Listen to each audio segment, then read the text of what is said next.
What up, though, y'all? It's Chris. Appreciate you connecting with me while I do these steps out here this morning, downtown Detroit. Let's talk about going back to the hood and why you probably should. You know, I grew up in the hood. I lived in a couple different hoods growing up. And, you know, when you grow up in an environment like that, you tend to get this feeling that you always got to stay connected to it in some way, shape, or fashion. At least that's what's kind of impressed upon you. Like if you go and never come back, you left the hood, you lame, you not real, And these are very bad ways of thinking, because this is oftentimes thrown on you by not good logic and reasoning, convincing people into doing things that's not in their own interest.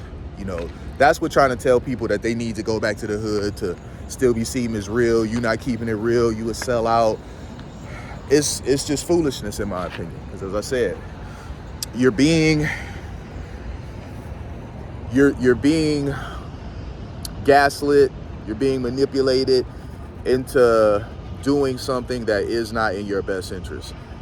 If you've grown up in that environment and you managed to escape it however way you did, why do you need to go back? This was an environment that you had to survive. You didn't exactly want to be there. It's just the environment that you were in.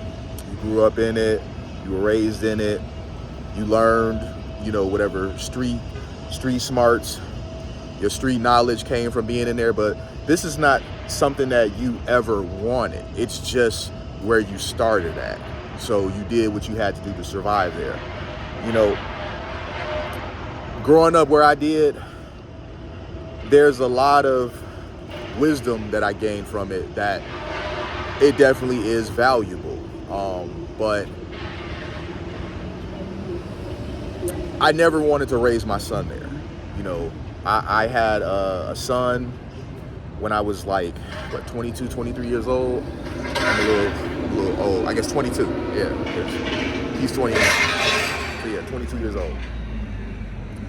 I absolutely did not want him to grow up in the type of environment that I grew up in. So in my mid-20s, I was doing a lot better for myself. I moved to a really nice suburb, and he was mostly raised there with me. I would hate when he would have to go to his mom's house. I hated even having to drop him off at his mom's house, because I'd have to go back to this really decrepit neighborhood. And it's funny because he was young, and even he would say he could tell the moment we got back to the hood.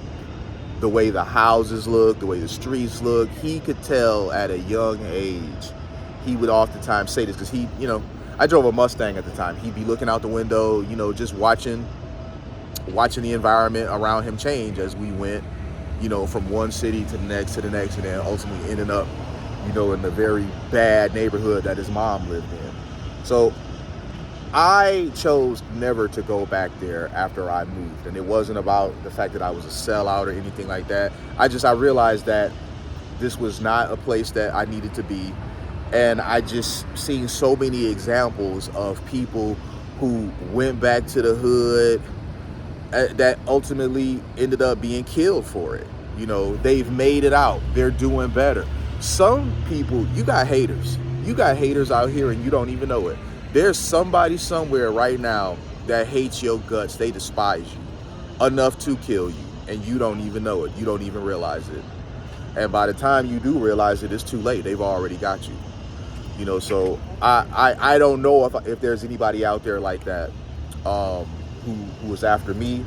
But at the same time, you don't know that there isn't. So going back to the hood, trying to uplift your community that you came from, that sounds fantastic. Really, it is a beautiful sentiment. But how many times have we seen somebody go back to their hood trying to, do for their community, uplift their community, and the very community that they were championing ended up burying them?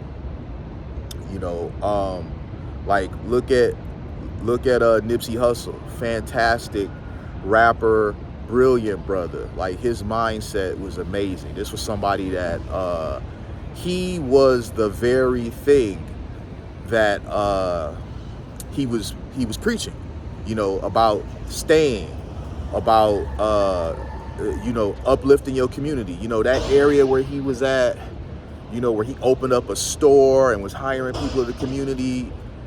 That shopping center where he opened his clothing store was like desolate.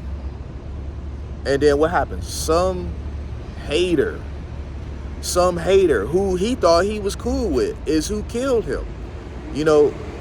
If Nip never would have been back in his hood, that wouldn't have happened to him. And that's truly sad, because home is home. Where you came from is where you came from. So there truly is a desire to, if you made it out, if you climb the ladder, you want to leave the ladder down for other people to climb up behind you. But unfortunately, the cost of that is your life. What's another one? I mean, both the examples that I'm giving are rappers. This isn't the same for like every profession or whatever, but this does seem to happen to rappers a lot more often. What's the name? Young Dolph. He's from Memphis. He stayed. He became successful. Owned his masters, all that, just like Nip did. And he didn't want to leave. He had enemies. People was trying to warn him, which, some people probably was trying to warn Nip too, but Nip was so committed to his community, he like, I'm not leaving. Same thing with Dolph. He had people that was warning him, telling him, you got enemies, you probably should move. He said, no, he not moving. Ain't nobody gonna run him out of his city. He not going anywhere. I respect that. I really do. I respect being like, nobody running me off. I really do. But sometimes you gotta just accept what is. Them people, they don't love you like that, man. They really don't. They don't love you like that. The very people that you're trying to uplift can very possibly be your undoing, be your downfall. The hood does not love you like that. All that keeping it real stuff, it sounds good. It sounds cool. It's great fun songs. Keeping it real is keeping yourself alive for the people who really do mess with you. The people who you have to look out for, the people who you have to take care of, the children you have to raise. That's keeping it real. Not exposing yourself to an environment with people that are jealous of your success. And that's oftentimes what happens. You got people that are jealous of your success. They hate you just for making it. Think about that. They hate you just for making it. And not everybody is like that in the hood. Not everybody is like that in the hood at all. So I'm by no means trying to paint this really bad, image of the hood. Not everybody in the hood is like that. But there's enough people in the hood to where you still got to just keep your distance anyway, because you really don't know who got your back and who don't. You really don't know who got ill intentions for you and who don't. While you're opening up some shop, you're doing your grand opening, and then somebody show up and blast you. It's insane that it's like that, but it is. That's why I don't go back. I don't go back to my hood. I went back there a few years ago to show my son my old house where I grew up at. I had never taken him over there before. Took him over there, showed him that place. We stopped in front of the house, sat there for a few seconds. I'm like, this is my old house. This is where I grew up at. The backboard for my basketball rim was still hanging up on the garage. I thought that was wild, because we talking about decades. And I was like, all right, let's get out of here. I ain't even want to hang out there like that, man. I ain't even want to sit in front of that house that long, because it looked like somebody was living there now. Last thing I need is for them to see my truck sitting out front and like, who is that? You know, this motherfucker creeping or some shit. So I got up out of there. But I think I'm gonna leave this here. You guys get what I'm saying about going back to the hood and why you shouldn't. Move on. You grew up there because you had no choice. Now that you've escaped, now that you've made it, move on. Don't go back there. Stay away. Woo. You know, the hood don't love you like that. Oh, here goes somebody crip walking behind me. Oh yeah. That means shoot, I'm in downtown Detroit where I usually don't see them types. It look like the hood right here. But yeah. She just gave me the mean mug or whatever when I said that. She heard I was talking about her. So I don't know. Now suddenly she walking like she got some sense. So she probably was just acting goofy because she was in my frame. You know, people are strange like that. But I appreciate y'all as always. Hit me in them comments. Let me know what y'all think. Thumbs up this video. Subscribe if you haven't already. I'ma holla at y'all. Peace.